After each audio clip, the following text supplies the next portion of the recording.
വടക്കേ മലബാറിൻ്റെ കണ്ണായ കണ്ണൂർ പല വികസനങ്ങളും മുരടിച്ച് നിൽക്കുന്ന അവസ്ഥയിലാണ്.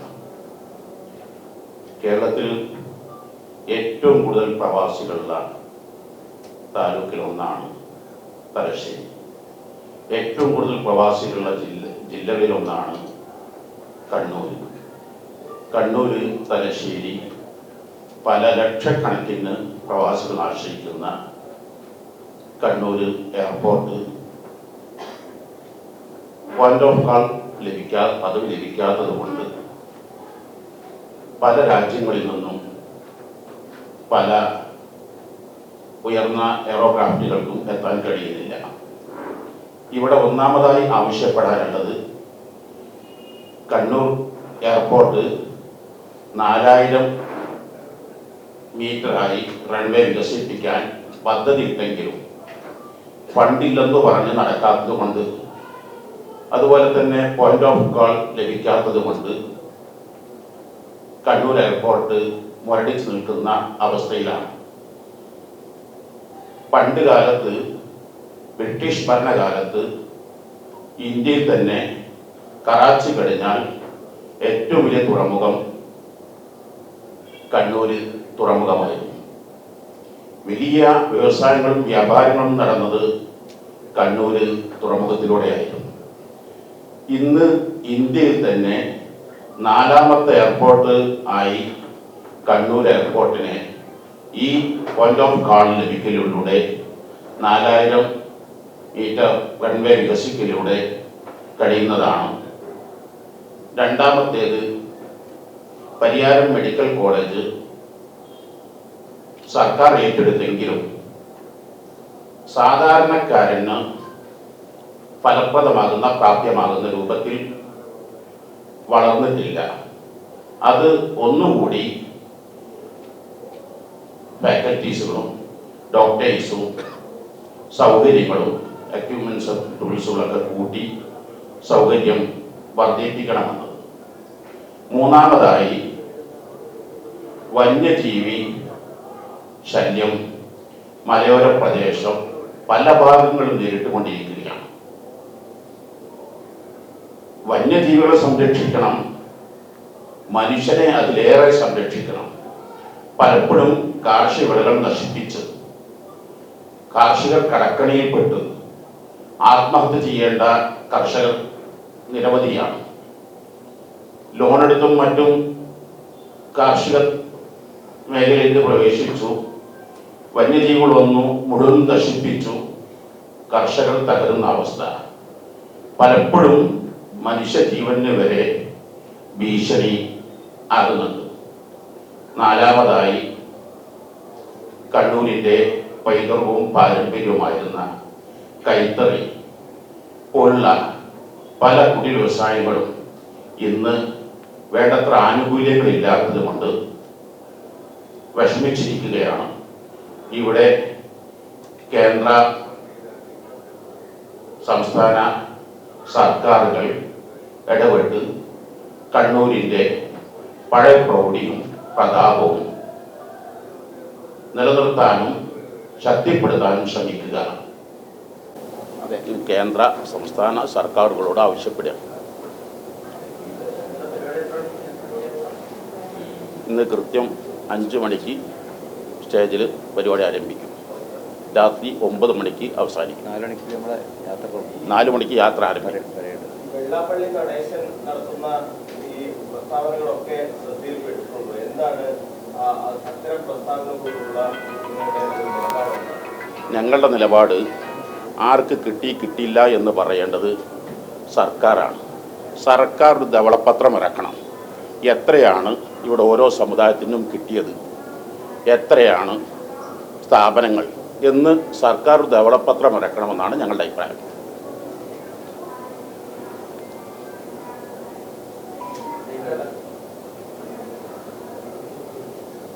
വെള്ളാപ്പള്ളി നടേശന്റെ ഈ പ്രസ്താവന, അതായത് മലപ്പുറം ജില്ല മുസ്ലിംക്കെതിരെ ഒക്കെയാണ് അദ്ദേഹം ഇങ്ങനെ പറഞ്ഞുകൊണ്ടേയിരിക്കുന്നത്. ഇതൊരു വർഗീയ ചേരിതിരിവിന് ഇടയാക്കുന്നുണ്ടോ? ഞങ്ങൾ ഇന്നലെ പറഞ്ഞല്ലോ, മത രാഷ്ട്രീയ സാമൂഹിക നായകന്മാർ ചേരിതിരിവുകൾ ഉണ്ടാക്കുകയല്ല ചെയ്യേണ്ടത്. പരസ്പരം യോജിപ്പിക്കുകയും ഒന്നിപ്പിക്കുകയുമാണ് ചെയ്യേണ്ടത്. വെറുപ്പും വിദ്വേഷവും ഉണ്ടാക്കാതെ സമുദായത്തെയും സമൂഹങ്ങളെയും ഒന്നിപ്പിക്കലാണ് പ്രത്യേകിച്ച് നമ്മുടെ നാടുകളിൽ ഇതുപോലുള്ള മതേതരത്തിൻ്റെയും മതസൗഹാർദ്ദത്തിൻ്റെയും നാട്ടിൽ ചെയ്യേണ്ടത്. അതേ സ്ഥാനത്ത് ഇത്യാദി പ്രവർത്തനങ്ങൾ വമ്പിച്ച പ്രശ്നങ്ങളെ ഉണ്ടാക്കും. ഞങ്ങൾ പ്രതികരിക്കാത്തത് യഥാർത്ഥത്തിൽ ഇവിടെ ഞങ്ങൾക്ക് എത്ര കിട്ടിയില്ല എന്നുള്ളതൊക്കെ സർക്കാർ ധവളപത്രം ഇറക്കിയാൽ അതിൻ്റെ യഥാർത്ഥ കണക്ക് പുറത്തു വരുമല്ലോ. ഓരോ സമുദായത്തിനും എത്രയാണ് കിട്ടേണ്ടത് എന്നുള്ള അനുപാതം അനുസരിച്ച് കിട്ടിയോ ഇല്ല എന്നത് ഒരാൾക്കും അതിൽ പിന്നീട് തർക്കിക്കാൻ യാതൊരു അവകാശവും ഇല്ല.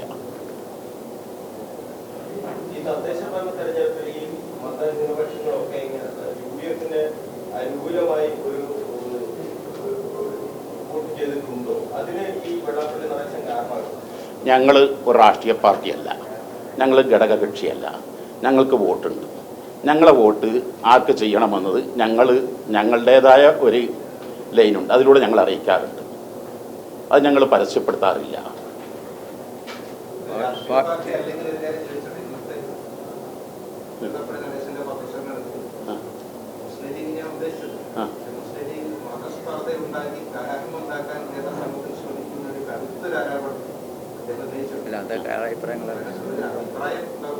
ഞങ്ങൾ എപ്പോഴും പത്രക്കാർ, ജേർണലിസ്റ്റുകൾ നാടിൻ്റെ നെടും തൂണുകളാണ്.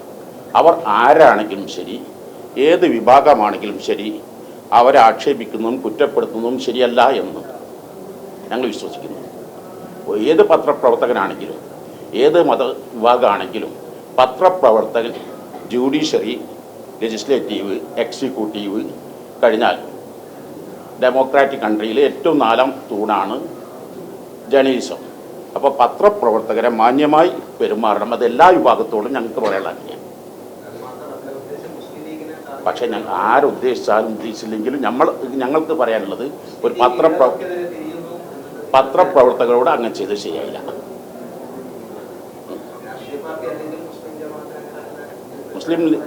കേരള മുസ്ലിം ജമാഅത്തിൻ്റെ തീരുമാനം ഒരു കാരണവശാലും ഒരു പത്രപ്രവർത്തകനെയും മോശമായി ചിത്രീകരിക്കുന്നത് ശരിയല്ല. പിന്നെ മറുപടി പറയേണ്ടത് അതാത് രാഷ്ട്രീയ പാർട്ടിക്കാർ അവർ പറയണം. ഞങ്ങൾക്ക് പൊതുവായിട്ടേ പറയാൻ പറ്റൂ.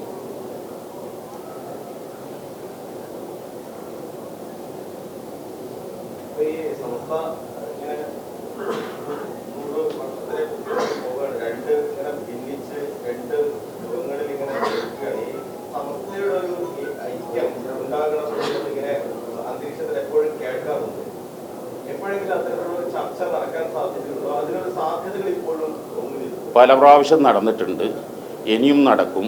ഞങ്ങൾ പ്രതീക്ഷിക്കുന്നത് അടുത്ത് തന്നെ ഒന്നാവണമെന്ന് തന്നെയാണ്.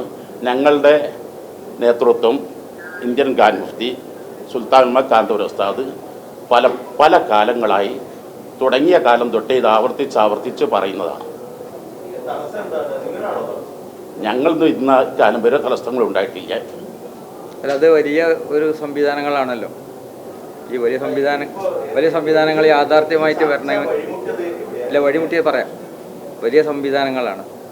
അത് യാഥാർത്ഥ്യമായിട്ട് വരാൻ അവസരങ്ങൾ ഒത്തുവരേണ്ടി വരും. ചെറിയ കാര്യങ്ങളല്ല. അതിനുവേണ്ടി സമയം എടുക്കുകയും ചെയ്യും.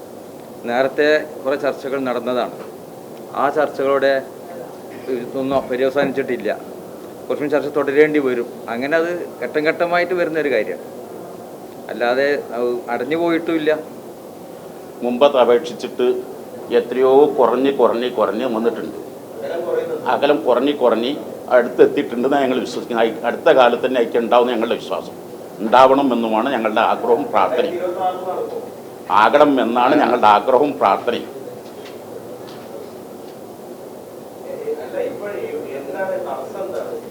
അത് മധ്യസ്ഥന്മാരാണല്ലോ പറയേണ്ടത്, ഞങ്ങളല്ലല്ലോ പറയേണ്ടത്. പലവരും മധ്യസ്ഥം വഹിച്ചിട്ടുണ്ട്, പല ഘട്ടങ്ങളായി നടന്നിട്ടുണ്ട്. അത് രാഷ്ട്രീയ പാർട്ടി നയിക്കേണ്ടതല്ല. അത് പണ്ഡിതന്മാർ തമ്മിലുള്ള പ്രശ്നങ്ങൾ തീർക്കേണ്ടത് വലിയ പണ്ഡിതന്മാരാണ്, വലിയ നേതൃത്വങ്ങളാണ്. ഒരു രാഷ്ട്രീയ പാർട്ടി എന്നുള്ള ആൾക്ക് ഈ വിഷയത്തിൽ ആർക്കും ഇടപെടാൻ അധികാരമില്ല.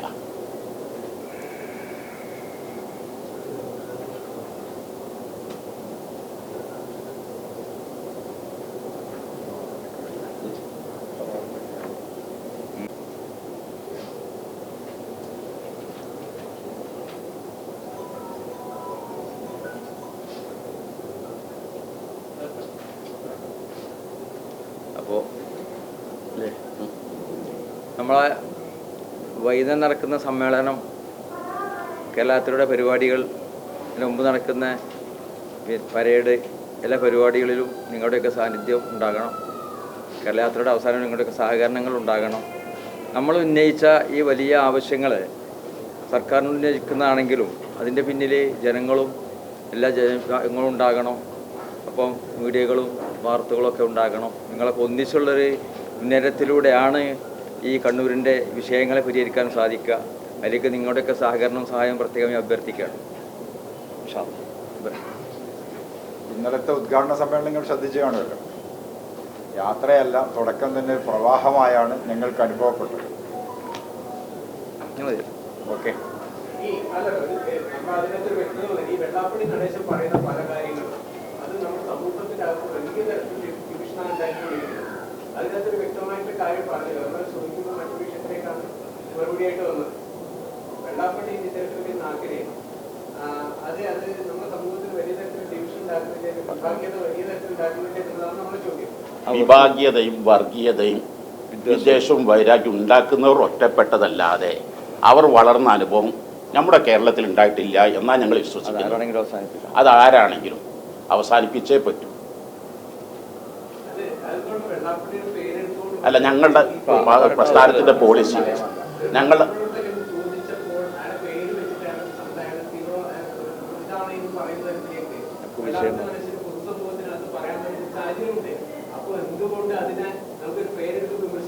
ഞങ്ങളെ പ്രസ്ഥാനത്തിന് പോളിസി ഉണ്ട്. വ്യക്തിവിരോധവും വ്യക്തി വിമർശനവും വേണ്ട എന്നാണ് ഞങ്ങളുടെ പ്രസ്ഥാനത്തിൻ്റെ. വ്യക്തിഹത്യ പാടില്ല എന്നാണ് ഞങ്ങളുടെ പ്രസ്ഥാനത്തിൻ്റെ പോളിസി. അതുകൊണ്ടാണ് ഞങ്ങൾ എന്തായത് ഞങ്ങളുടെ പ്രസ്ഥാനം 100 വർഷം തികയാനിരിക്കുകയാണ്. ഈ 100 വർഷത്തിനിടയിൽ ഏതെങ്കിലും ഒരു വ്യക്തിഹത്യയോ വ്യക്തി പരാമർശമോ ഞങ്ങൾ നടത്താറില്ല. ഞങ്ങൾ വസ്തുതകൾ തുറന്നു പറയും. ഇതാണ് ഞങ്ങളുടെ പോളിസി. അതാണ് വ്യക്തിവിദ്വേഷം പാടില്ല, വൈരാഗ്യം പാടില്ല, വിഭാഗ്യത പാടില്ല. അവർ ആരാണെങ്കിലും സമൂഹം തിരിച്ചറിയണം, അവരെ ഒറ്റപ്പെടുത്തണമെന്ന് ഞങ്ങൾ പറയുന്നത്.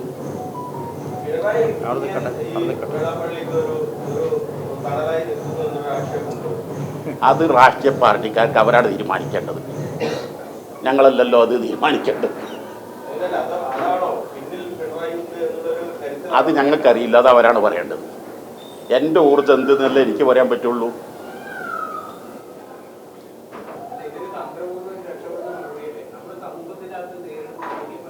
ഞങ്ങൾക്ക് പ്രശ്നം പരിഹാരമല്ലേ ആവശ്യം.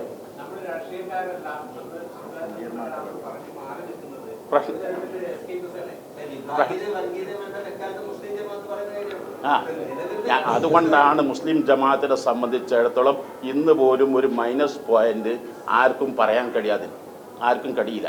കാരണം ഞങ്ങളുടെ ലക്ഷ്യം പ്രശ്ന പരിഹാരമാണ്, പ്രശ്ന സങ്കീർണതയല്ല. ഈ വ്യക്തിവിദ്വേഷവും വൈരാഗ്യമൊക്കെ പ്രശ്ന സങ്കീർണതകളെ ഉണ്ടാക്കി തീർക്കുള്ളൂ.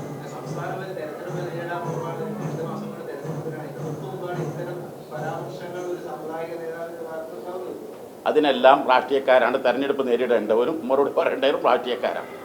ഞങ്ങൾ രാഷ്ട്രീയ പാർട്ടിയല്ല, ഞങ്ങൾക്ക് രാഷ്ട്രീയ പാർട്ടി ഉണ്ടാക്കാൻ ലക്ഷ്യമില്ല, ഞങ്ങൾ ഘടകകക്ഷിയുമല്ല.